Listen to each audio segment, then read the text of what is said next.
I've struggled with that question because I just think women and men all have different powers, and it's like a continuum of skills and powers.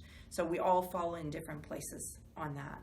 But I think what I'd say as a woman, we tend to think of things in a holistic sense, in a little bit more of a holistic sense than most men, in that we're constantly, and I talked about balance and being out of balance, but we're constantly trying to get everything in balance.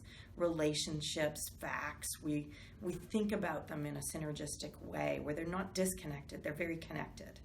So I think about really women and myself trying to come for that. So for me, it ends up being patterns. And maybe that's because my first degree engineering is really about patterns. That's what they treat you, or maybe that's because that's my instinctive way.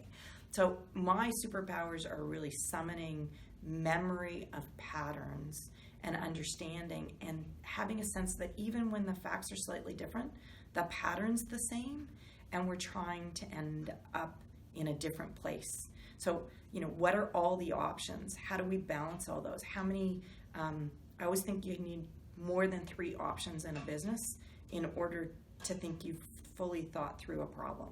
So I'm constantly trying to think of those and balance those and understand what the small facts are telling me about which pattern we're down so that we can adjust how we move. So those are the biggest superpowers I think I have.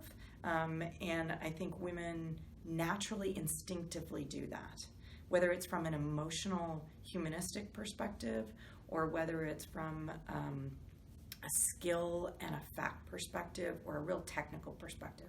So that's a power that women can really bring that's very diverse from a specific men's perspective.